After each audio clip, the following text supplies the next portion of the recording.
All right, so you can hear my air conditioning unit. I've got a little air conditioner unit that makes a lot of noise, but it helps cool the room down. This video is going to be a recounting or retelling of the UFO story. The UFO, I saw a UFO. And I was probably 20 years old. And I was living in the dorms, Whitney Hall at Chico State. And it was finals week. Okay, so I'm going to try to keep this. I did a recording of this probably 5-6 years ago. 5 years ago. And I went on for about 2 hours because I remember once I get into it, I start telling every little minute detail. I'm going to try to do this because, and I was trying to put it in context with a lot of theology, Christian theology, so people would have a perspective on what I was actually. I was trying to make a point, I was trying to tell the truth that these things are not extraterrestrials, but they're interdimensional beings. They're demons that are manifesting as I mean it was a spacecraft. It looked like a spacecraft. Okay, so I'll describe it. I remember it indelibly. That's how and this was 40 some years ago. Yeah, 40 some years ago. Over 40 years ago. And I can remember it probably almost photographically, like a photographic memory. Okay, so I'll just tell the story. So, boy, I want to do it in 10 minutes, but it's not going to be possible. Okay, so let me just give the big summary, and then I'll go into the details. Me and a buddy were finals week, blowing off some steam. We threw our bed mattresses, one of the mattresses, in the back of his truck, and we took off up through Cohasset, and where the covered bridge used to be, and we went up through windy roads in the dark, and the spooky little roads, up winding roads up through the mountain, and we came over. We wound up. There's no homes up there, right? There might have been a couple homes spotted on the way up, but you're going up a windy road. I'm going to guess maybe 10 miles up. We came over a ridge, and there was a big open area that was had a clearing, and you could see the twinkling lights down below of Chico, and the lights the lights out on the horizon of where Sacramento was 100 miles away from Chico. So we had a really great view all the way to the other mountain range, the coastal mountain range across from us. So you saw the whole valley, and then maybe, I don't know, I'm just going to guess, 30 miles away was the other mountain range. Okay, so we had this magnificent view. We parked. The bed of the truck was facing up the hill, and behind us was a mountain ridge with pine trees. We were up in the pines. And this is a place where we used to go target shooting, and so we were familiar with this area. There was a PG&E flume that went down, and it went down into a canyon. So here we are. We brought, I don't know, a couple 6-packs of beer, and we hadn't drank even a beer. So I'm going to try to condense it down into a short description. We get there, we get out of the truck, we sit on the back of the truck, on the back of the tailgate, right? And behind us is Chico is behind us. And we're looking up at this ridge, and the ridge is probably only, I'm going to try to give some spatial descriptions so you can get a flavor of what the scene actually really was. I'm going to try to paint it so that you can put yourself in it.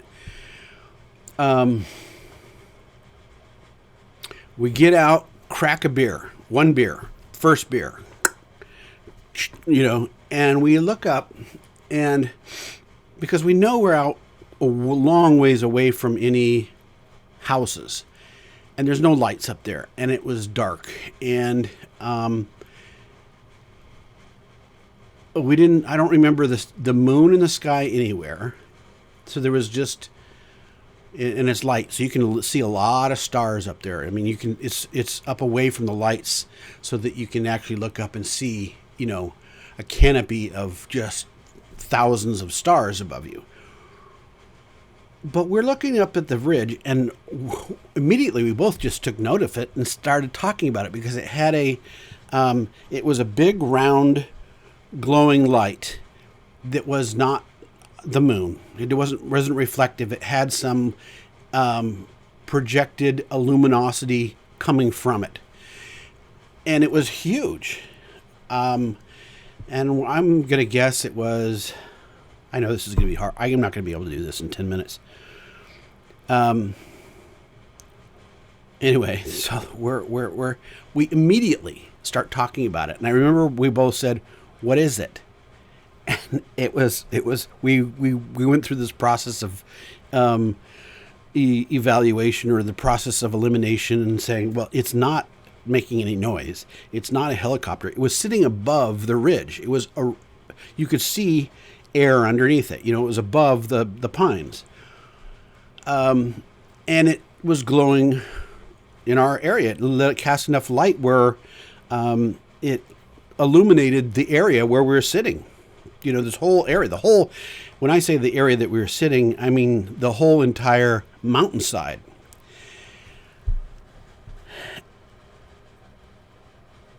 And it was so odd that we were going, it's not a helicopter, it's not moving, it's not making any noise, there's no poles, what's suspending it? We said, it's not a helicopter, it's not this. We went through this whole list. And this whole process took us just maybe a couple minutes at the most. Slipping a beer. And this light, okay, so this is where my blood pressure starts to go up, because as I'm telling it, I can remember being there. This light lifted up. It lifted up, and the moment it lifted up, and I'm not exaggerating, I'm telling you verbatim exactly what I saw, exactly what we saw. Immediately, we knew that this was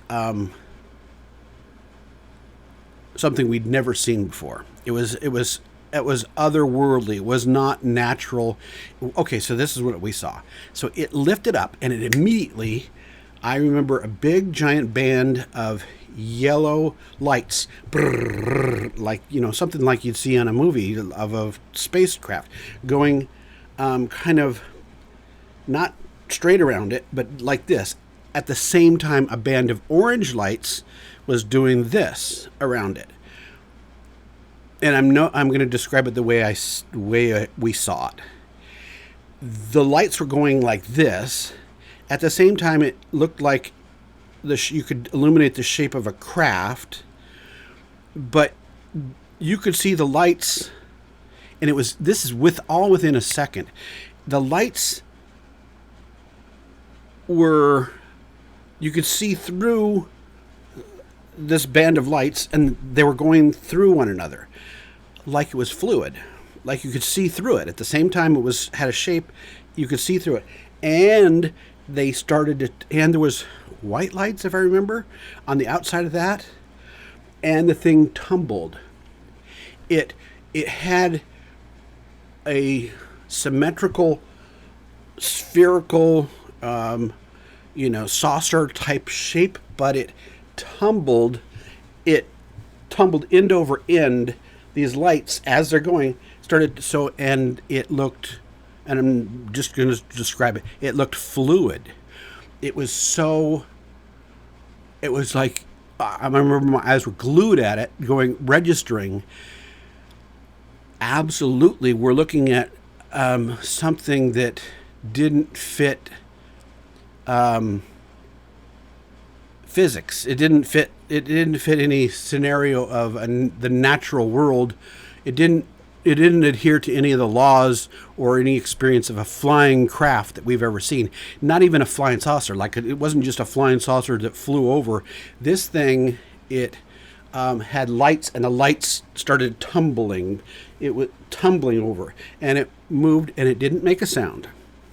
It lifted up and started moving, and it's probably. I wasn't prepared to tell the story. I clicked on the microphone. I thought, let me just do a short recording because I want to upload this. I had promised a Christian sister that I would share this, and I have to go find the original, and it's 2 hours long. I don't want to bore her with this. So I thought, let me just do a condensed version. So this thing is doing this bit, and it's just floating. It's moving like... just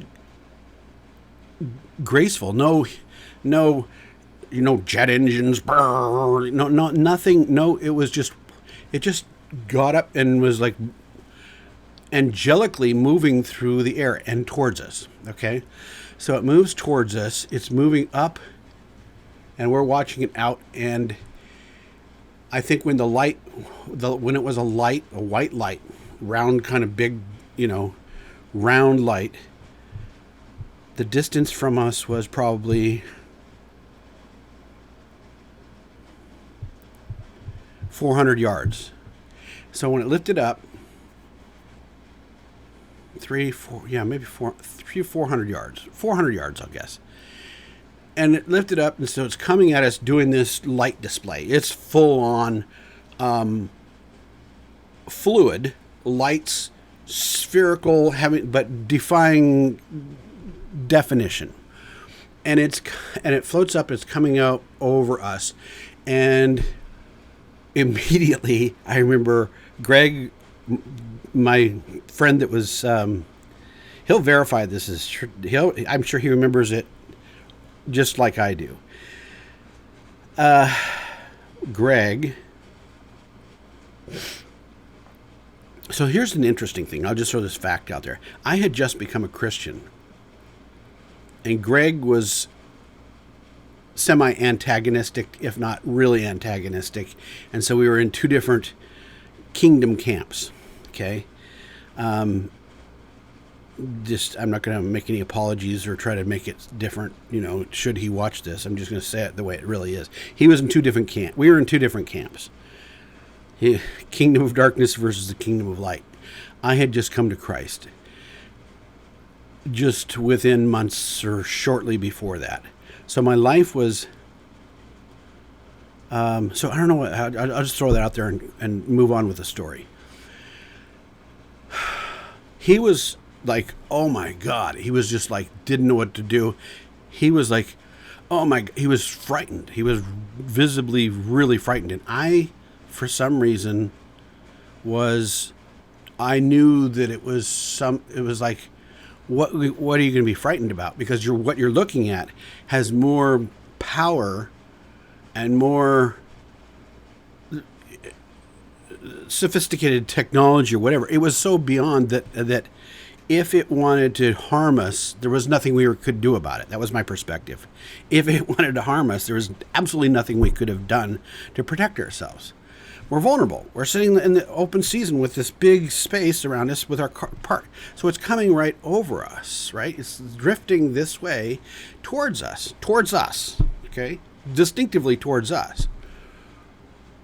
And he's like, so I'm kind of like, he's getting freaked out. He goes, let's jump it. So he jumps in the cab of the truck. And I go in the cab of the truck with him. And we're looking out the back end, and it's coming. And he's like, what do we do? So he grabs a flashlight and starts flicking a flashlight at it. I'm like, I'm just telling you what really happened. So I'm like, that's stupid. Put that. And I said, come on. And I get out of the truck. He gets out of the truck, and we watch this thing. We're out of the truck now, and it's floating over us, and you could hear the wind pass by something that like it had a physical body, like not quite like that. I'm making too loud of a whistle on the microphone, but it was just a. You could hear the wind, the breeze passing by this object as it moved, and it was moving probably at the speed of, I don't know, 10 miles per hour, a real brisk walk type of speed. I mean, it was just like floating, coming at us.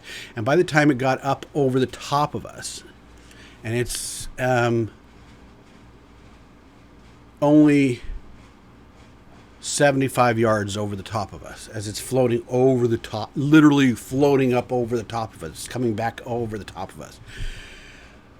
Full on lights. I mean, just white lights, the orange. There might have been some blue lights, if I remember right, and they were interspersed, but two big bands of lights. And they were two big giant bands of lights. I don't know, I'm going to guess each band was 8-10 feet wide. The band was that wide, and then it went around, and it's hard to describe because it wasn't like, nothing was like fixed concrete. It wasn't like the shape. Yeah. So they had the two bands of thing, and it stopped the tumbling when it started moving this way, and the bands were going in and out of one another. They were interlaced. So there was no sound of any motor. The way it floated and suspended itself did not adhere to any flying craft that I could even imagine, that I've ever seen, or in any. So it was like, I knew that this was not, I just knew this was not something from the U.S. military or something else, because because it shape-shifted, you know, it was morphing fluid as it's tumbling, and it defied visually. You could track that it was spiritual, and at the same time, especially as it got over us, you could see that it had the classic giant round flying saucer type shape. A lot of details to this thing. There might have even been portals. It was huge. I would say that by the time it was over us, we could register the size, and I would say the size of this thing was, and it was monumental in size. It wasn't like a little spacecraft with two little guys in it. It was huge. It was the size of a, I'm trying to register, process what I see in my mind. I would say this thing was the size of a small, like a 727, not like a jumbo jet, size, but this was like a,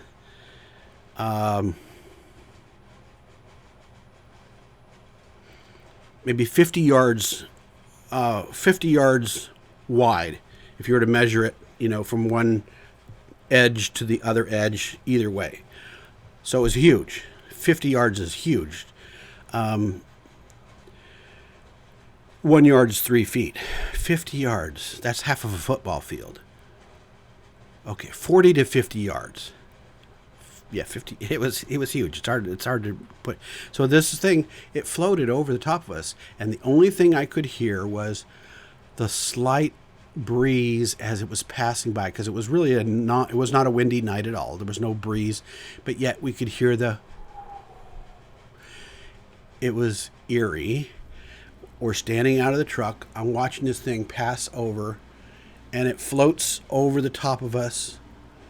And then now we're turned back and we're seeing Chico. So now it's out towards the front of the truck, and it's floating down, still up above us, and it floats over, and we're still talking. I remember talking about, what are we looking at? Can you believe what we're looking at? And it floats away, and it's floating off this direction. So it came right over the top of us. And then went over this direction, and the hillside was up here, and it's floating off this direction. I know it's hard to say.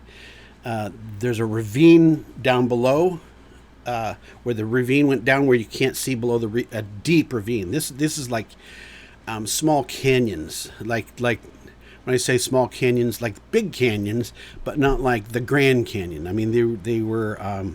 So there's the ravine dropped down, where you couldn't see the PG&E flumes down below, so it went deep down into the canyon that we couldn't see, and then out was Chico, and it's up over here. I know, my first video I did try to draw everything, right? I used a digital pen on the thing, and I was trying to draw it. I'm just going to try to tell it without visual references. Okay, so it floats out. And I think the experience by it floating out and away from us, within a couple minutes, it got enough distance away where we were watching it float away that this is where things change up again. It became spectacular and confirming that this is not something from this world. It floated out, the full-blown lights. You can see it. We could see it didn't fly way far away. So it's floating out and away, and it probably got about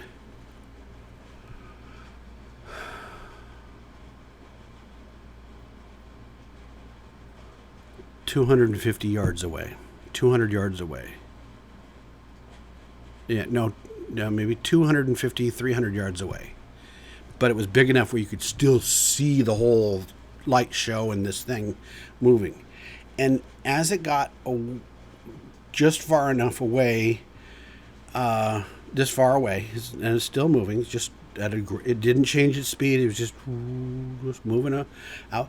It got about, so we still see the full-blown shape. It wasn't like a little dot in the distance. It was like you could still see the full thing. 250 yards away is not that big, not that far away, when a thing is 50 yards wide, big. It, in a millisecond, turned into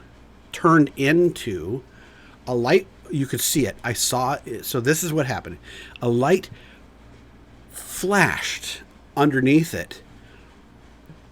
It became a flash underneath it, and a ball of a light went around it. It went around it in a less than a partial of a second. 0.2 of a second, 1/10 of a second, but you could see it. The light went around it.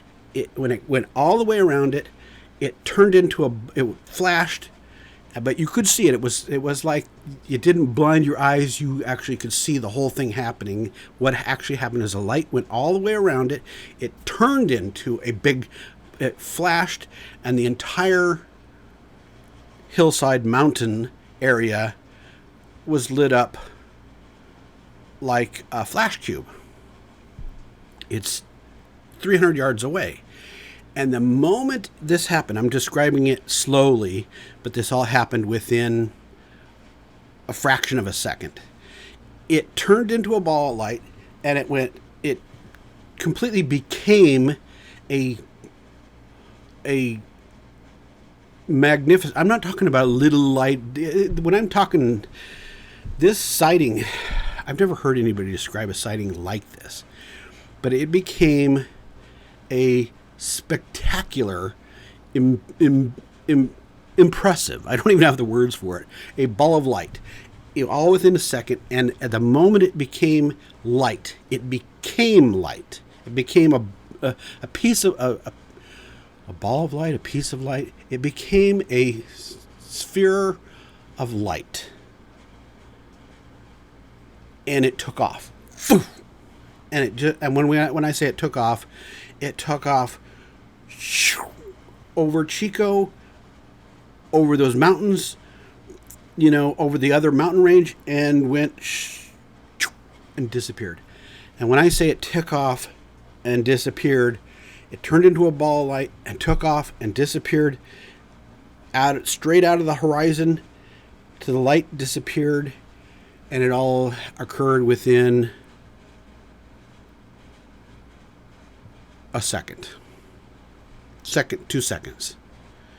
This thing was it took off at a speed that was unimaginable of anything physical and man-made in this world. It took off, and we watched it disappear. I remember we were both still with the bear in our hand, or set it down. But I remember there was no alcohol, there was no drugs. This was not a drug-induced hallucination that we both saw the same thing. We were like in shock. We were talking about, can you believe what we just saw? Okay, so the story is not over.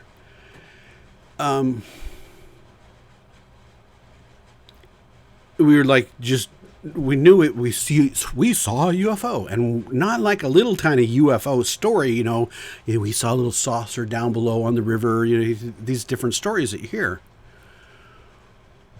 And okay, so, and we're talking about, can you believe what we just saw? That was the content of our conversation. And as we're looking out over Chico, all across the whole valley down below, there's Sacramento, there's Chico down below, the Sacramento area. It looked like I'm thinking that was the lights.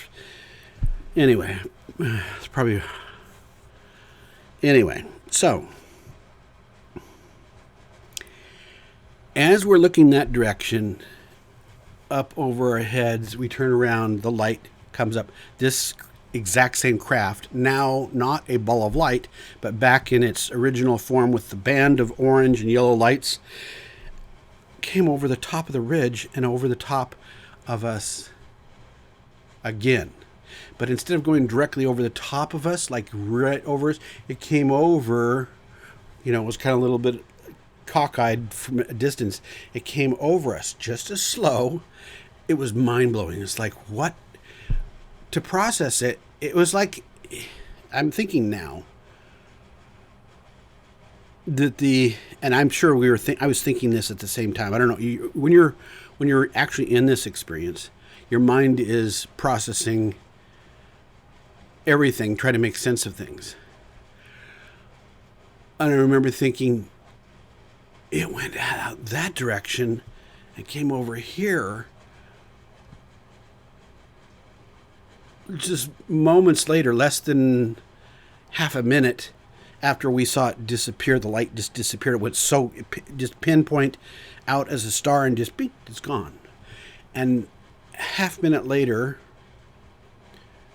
I'm pretty something like that, it came over the top again, and I don't know what that meant. You could conceive that this thing went around the planet. This is around the planet and came back over this direction. I'm thinking it went out this way and came back around. I don't know, but it had to go an incredible distance to avoid our ability to see it in the sky with the view that we had, to come back around over the top. So it came back over the round of the top. It's full blown lit up again. Greg is more flipping out than I am. I'm just still registering. I was not afraid. It was so beyond description, and I think that the Holy Spirit in me, because I knew I had the Holy Spirit in me. I was born again Christian, and I knew that he that is within me is greater than he that is within the world. And I just knew that there was nothing had more authority, power, or dominion over God. I just knew that. So I instinctively in the spirit knew that I didn't have anything to fear. I knew that God was in control, and this thing, whatever it was subject to his dominion. I knew that. So this thing comes over, and then it floats out, and it drops down below the ravine out of sight. And we could see, you couldn't see the shape of the ravine, but we could make out the shape of the ravine because of this craft that had dropped down into the ravine. It's probably a good half-mile away, 3/4 of the mile away, and you could see spotlights. This is where it became, it had some semblance of something man-made, because we saw spotlights. All of a sudden you saw lights go up the ravine. It was scanning the sides of the ravine. Like both sides you could see the glow, and then it would go up this side, and then it would go back. And so you couldn't see it because it dropped down below the ravine. So we're watching the evidence of its surveying the sides of the ravine. This is mind-blowing.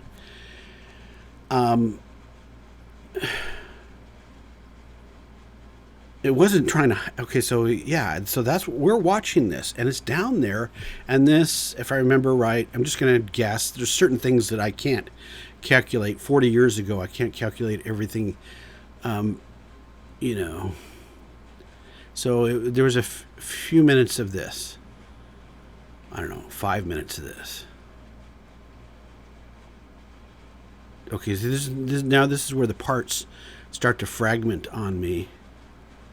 I remember it, if I remember right, it picked up and it went out.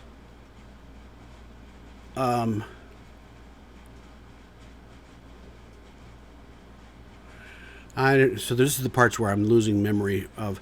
I remember it picked up and it went out, straight out over Chico, and we watched it move around. I remember at one point we were watching it move, or I think it took off over Sacramento.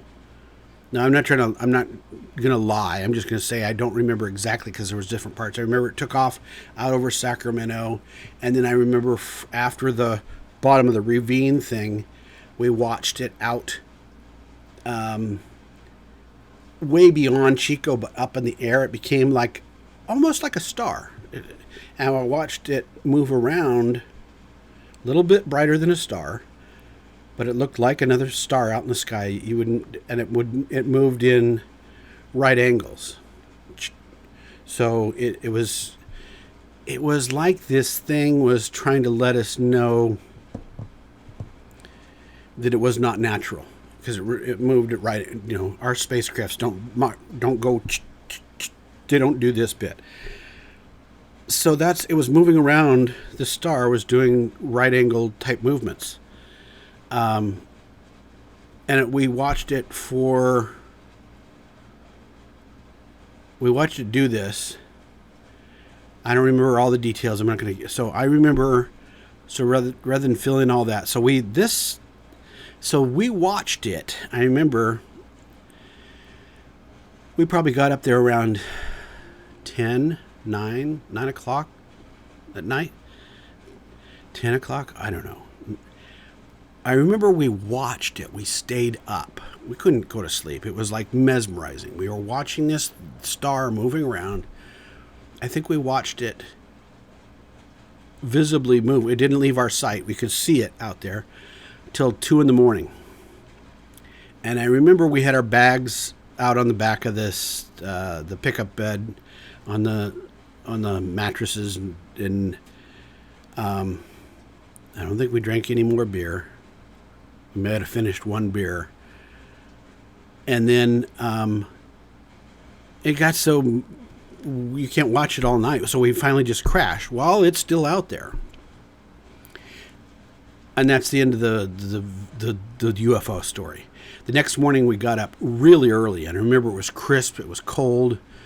So this was finals week, so this was just before Christmas. This was that because there was 2 semesters at Chico. So yeah, I'm pretty sure. Okay, so we go back. I'll tell you a little more details. We go back to the morning. That morning we got up and we were almost just silent. we were talking about things like, could it have been, could we have been abducted during the night? We were actually talking about that. And we were talking about that, like that could have been part of like, there's something very, I don't know, surreal. We're driving. I mean, where we were at was really weird because there was rumors of witchcraft up in that area. We drove down through I think it was the Centerville cemetery, old gravestones that were falling apart on the way down. I remember we had to pass that area. We stopped before, and there's like, from the 1800s, there's old gravestones that are falling down. They're just an abandoned graveyard. So the whole place was spooky way up there. We drive down through, and to get up there, you had to go through thicket. I mean, most people don't do the stuff that we used to do. We were pretty adventurous. The trees were so overgrown that we're literally going through to get up to this place, just to backtrack. The trees were scratching the sides of the car with the lights on. We're going through this dirt road where it's creepy, and we just kept driving. We were adventurous. We'd go on roads we never knew all the time and find places. We'd wake up in the morning and be next to pristine streams, and we did a lot of adventurous stuff. So anyway, we're driving home, and it was really just surreal. That's the right word.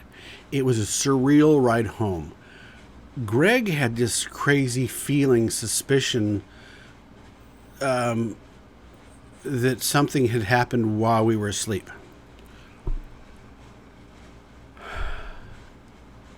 As we were driving home, we were talking about that. And it was such a weird drive home. It was so early in the morning. The light was just up.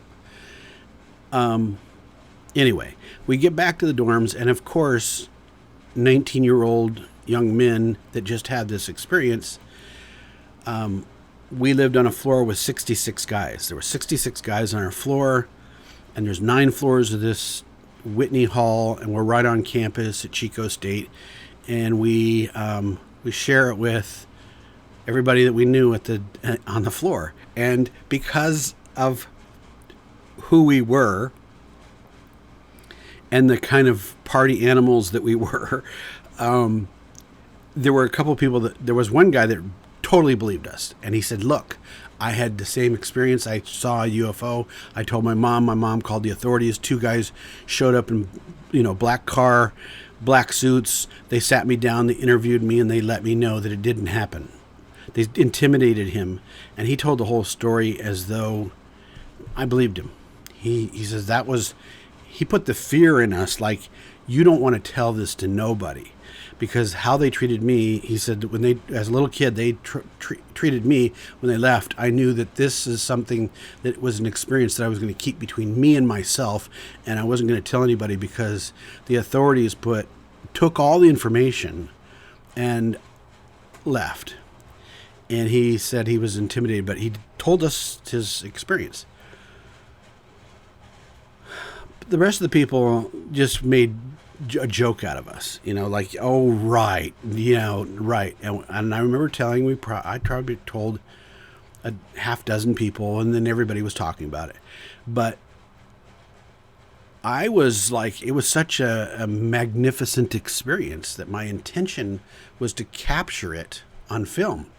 And so having a semi-professional, amateur professional background in photography, and at the time I had a Minolta XG7 with the bayonet lenses, and I had a teleconverter and a 400 millimeter zoom lens. So I had a 35 millimeter camera.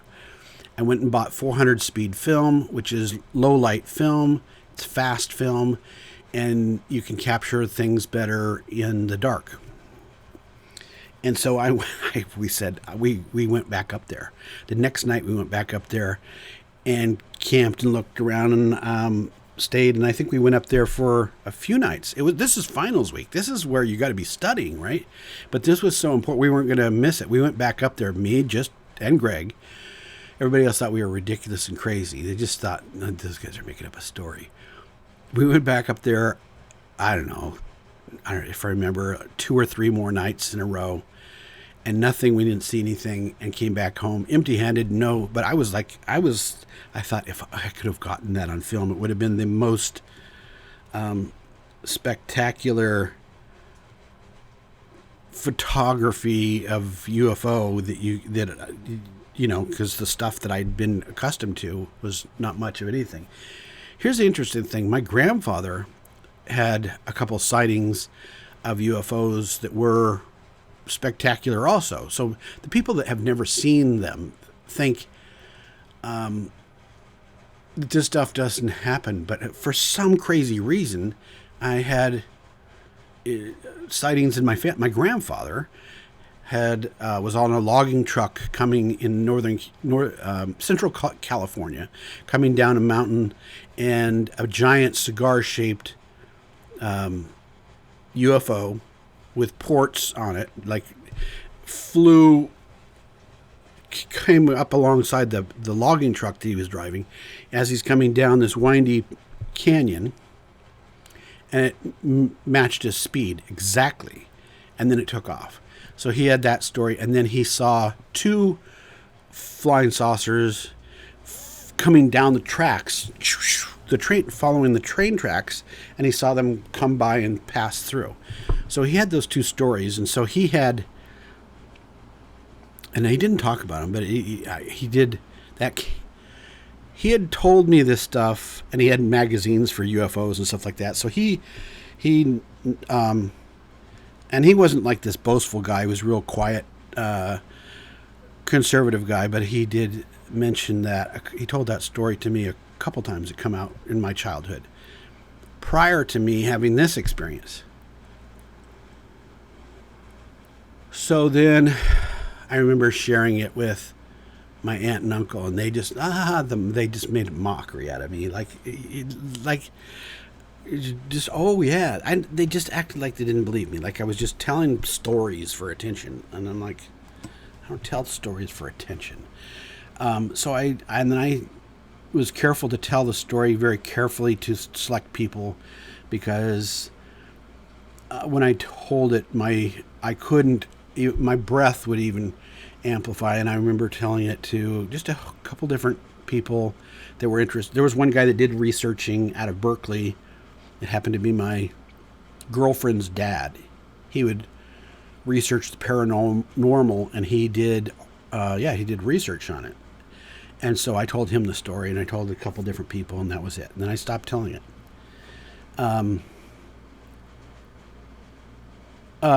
So while I got the microphone on, another time that I saw something that was definitely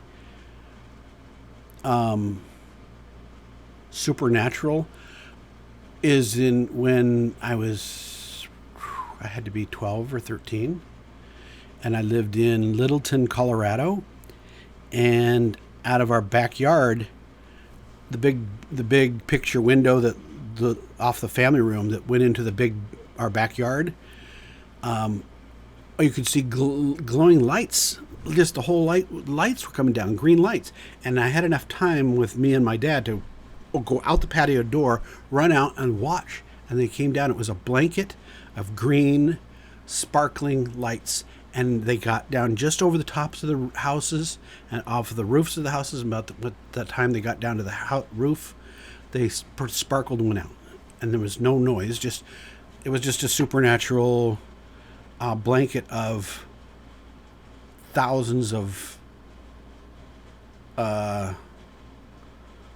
substantially sized, sparkling, non-defined, made no sense lights came down over what covered at least a block of houses.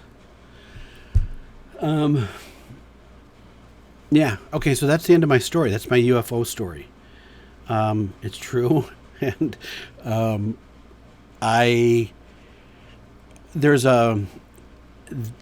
at the time I was, okay, so Dr. Walter Martin, he is one of the greatest apologetics It's where you, the word apologetics it sounds like you make an apology, but it's the opposite of that. You make a good, reasonable, logical, use logic and critical thinking to make a case for things that substantiate the truth of Scripture. Jesus risen from the dead, and the whole thing. Christianity is based on reality and truth. It's if you look at the evidence, the historical evidence, it stands up in any courtroom. And he had this show on, it was a syndicated national program called The Bible Answer Man, and it was Dr. Walter Martin, and I used to love listening to him because I would study his structure of thought in argument, because he would argue with the top levels of Mormons and different things, and he'd give these expository speeches and explanations of different cults. He wrote a book called The Kingdom of the Cults. Anyway, what I'm trying to say is, when he explained something, it was authoritative, it was well researched, and it made sense. So when I heard him give it was an AM radio, he gave a explanation of UFOs, and his title to the thing was UFO: Friend, Foe, or Fantasy. So is it a friend, or is it a foe, or is it a fantasy? So he answered the question: Is this real? Are they really real? And if they are real and they're documented as real, we can recognize that these things really do exist, these UFOs and aliens and things like that. What are they? Are they friend, foe, or what are they? And I think you can still find it on YouTube. Somebody had loaded it up. I used to have the little cassette tape. I went and ordered it. So look up on YouTube. It's probably the best, and it was mind-blowing because I had no idea. There's stuff that you think that everybody should know, but in the 1950s, we had UFOs that dive-bombed the White House in Washington, D.C., and the jets were scrambled. And this is all documented real stuff that if you go back into the archives of newspapers into the 50s, which is not too long ago, you can see the whole experience that took a whole day. So he pulls up verifiable news articles and reports that were cross-verified by hundreds and thousands of people and different agencies. And he shares these things to help you understand, they really do exist. So he would do that, and then he gave the characteristics and the message that there's the recorded messages from these beings when people would have experiences with these aliens, these recorded things. There's hundreds of these. They had a common denominator in their messaging, and basically it's an antichrist message. So we can very clearly put them in the category of having an opposing perspective, an antichrist message, which means they come from the dark side. There's only two kingdoms. The Bible is very clear. There's only two kingdoms in all of the universe, and all of that is seen and unseen. There's only two kingdoms, and the devil can masquerade as an angel of light. We know that. So anyway, you look that up on the internet. It's an hour long. It's it's worth listening to. It's very logical. You'll have a good framework on how to process these things. One of the things that is interesting that the scientific world, I'll just throw this out there, the scientific world likes to subvert and hide, is that in the secular scientific world that does research on these things, one of the common things in alien abductions and experiences where these things come through the wall and stuff like that, one of the things that they don't like to put in their published articles is the fact that at the name of Jesus, these things disappear. Okay, so every name shall bow. The name of Jesus is above every name. So these demons, at the name of Jesus, abort their little mission to mess with people's heads. Okay, so that's that. What else would I want to say? I'll end this video 50 minutes. See, I was trying to do this in 10 minutes. Trying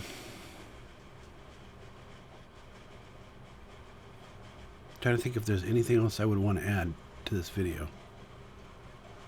Yeah, that was in 1982.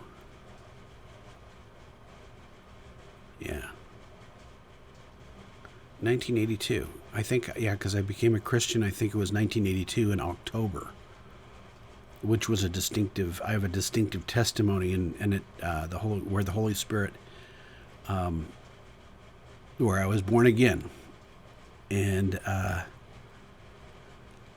so it was kind of like, yeah, it was that finals week, 1982, and it's 2023. It's August 26th, 2023 today. Okay, so that's my story, and I'm sticking to it. That's my UFO story. I hope that you were entertained. And yeah, anyway, that's it. Thanks. Bye.